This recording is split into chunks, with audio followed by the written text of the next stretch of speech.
Hello, listeners. This is Mulberry Bush 934 with another episode of Mulberry Trimmings. Tonight's show, like previous episodes, will be on YouTube. Listeners and followers can find links to the show on Facebook, YouTube, and Google as Around the Mulberry Bush. The theme for tonight's show is actually going to be a three-part series. A friend of mine, Kelly from Lago, Taro, and I had a conversation on Hellenistic Astrology. This is the first of the three segments of that phone call. Kelly, I should just ask if someone wanted to get in touch with you for your services or what have you, tell me everything as far as the best way to go about that, I guess. Oh, okay, cool. Thanks for asking. So I'm based in Jacksonville, and so if you're local to Jacksonville or St. Augustine, we can meet in person. There's my website, so I operate under the name Lago Taro. That's two words, LAGOTARO, LagoTaro.com. That's my website. You can schedule a phone, video, or an in-person reading. So if you're outside of Jacksonville, I can be reached in all the technology ways. Also, Lago Taro on Instagram and Facebook. Not that I love spending a lot of time on social media platforms, but if you want to see what I'm up to, that's a good thing to check out. I do events in the city, like right now. A restaurant in Town Center has hired me to read for its guests, so I'm there every other Tuesday. And you can find those dates on my website or Instagram. Okay. Events. Yeah. Am I allowed to, when I'm making the video part of this, include that on my video?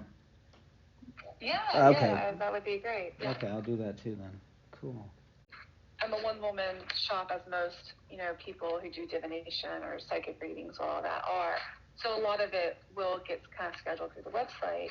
I love meeting people on the phone, answering your questions before the session. It's a cool thing, but we don't have a lot of literacy about divination. And so I really love talking to people to kind of answer those general questions on what can you expect and how will it go. I'm really big on preparation and just asking or answering people's questions when I have general curiosity. So you can always give me a ring, an email, contact me through the website. I do respond, and I love it when I get an incoming inquiry. Good deal. I'm excited to talk about Hellenistic because it's such a clear way to interpret astrology and straightforward versus the modern astrology, which is very interior and navel gazing, and it's been put through a psychology lens, which is good, but most of us are trying to look at external events that happen to us and how is my landscape changing. And I found like Hellenistic has been a really good tool for understanding that versus some of the more introspective aspects of modern sun sign astrology. Tell me a little bit about Hellenistic astrology then, because that's where I'm blind to that info, I guess. Yeah, okay. So Hellenistic is relatively new to the scene in the context of astrology being 4,000 years old, meaning going back 2,000 years BCE, before Common Era, when they were just sky watchers. And it was the shepherds out in the desert watching the constellations and comets or meteors or eclipses, and then noticing patterns, because the eclipses have a pattern where there's an eclipse season and things like that. And then that went on for a long time of that sky watching. So that would be Babylonian, Mesopotamian region, so like modern day Iran, Iraq sort of areas, where it really, really, I think like the first recorded text of the sky watching happening. And that is where we kind of get these ideas of the animals as constellations and being representative of specific gods to those religions. But that does go back about 4,000 years.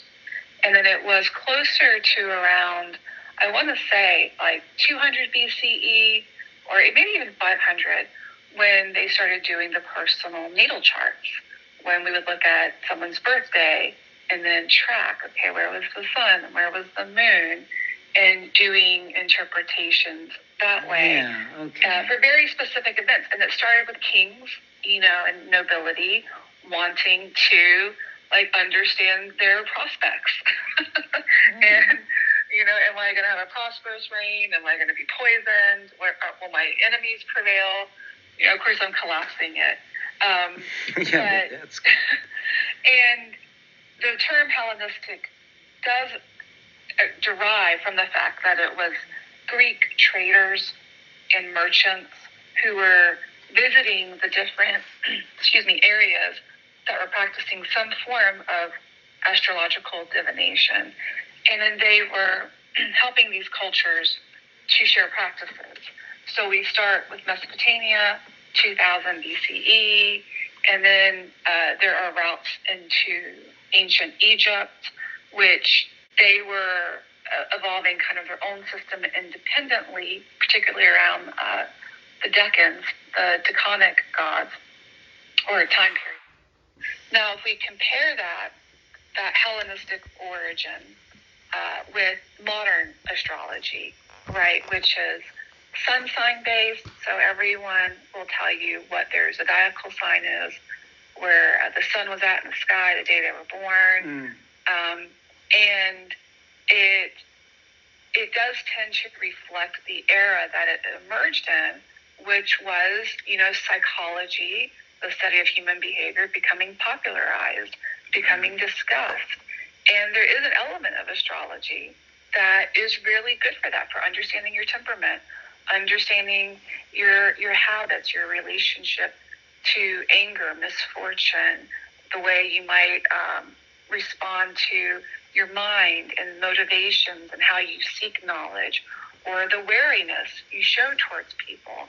So there is very much that, but modern astrology has kind of collapsed the predictive nature of ancient astrology into understanding your interior landscape. So it's good, but it has left out many other applications of astrology because it just happened to kind of be reemerging at this time that psychology was becoming part of our mainstream understanding and consciousness. Introduce clients to Hellenistic. I always say, the really cool thing about Hellenistic is it accounts for the good things in your life. It helps you understand what makes you tick and what motivates you and also what discourages you. But Hellenistic also acknowledges the misfortune we have in life, that sometimes you do have people working at cross purposes with you. Sometimes you will have the tree that lands on your house. And so it sort of escapes this toxic positivity loop that we get trapped in lately, this forced optimism, this idea of being #blessed and you only have good things happening to you. I like a system that acknowledges our suffering and that acknowledges that life is hard. And it will speak to you plainly if you want to understand that landscape you're moving through. Because when you begin to look at Hellenistic, there is a house of bad spirit. There is a house of bad fortune, as well as a house of good spirit and good fortune. Of the 12 houses, which is one of the layers to understanding astrology, which are topics, but you will, if you're working with a good astrologer, they will be conscientious, but also forthright about understanding these dynamics in your fate and in your astrology. So that's one of the big differences between Hellenistic and modern astrology, is that psychologizing of astrology, not that that's really a word or a phrase, versus, yes, we'll look at your temperament, but we're also kind of going to look at your external experience and how you might be reacting to fate and to things that happen to you, as well as how will you express your free will. Share best practices, to put it in corporate speak, between these different cultures and regions. So that is Hellenistic in a nutshell in terms of its origins. And it's always important to acknowledge that even though it's termed Hellenistic, it's not exclusively of Grecian origin. that's really just explaining the trade routes on how the different astrological practices came together. So the Egyptians did borrow from some Greek astrologers, and vice versa. The Greeks adapted some of the Egyptian timekeeping practices based on astrology. Yeah, okay. And so it's all been evolving since then. The Egyptians invented their decanic model because that was their way of keeping hours when the sun went down. So it was their hour keeping method, and then that got overlaid into the other systems of astrology that were beginning to be practiced. And one of the cool things about Hellenistic is it did yield astronomy, because there were just centuries of record keeping of these patterns, of the eclipses, of meteors.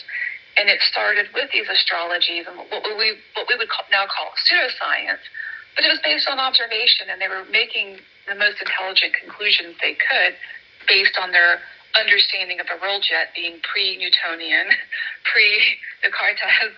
So, they were really good at writing down these patterns, and then that yielded what became astronomy. So I've always been kind of blown over by that these are really close cousins of each other, not to mention the influences on different religions.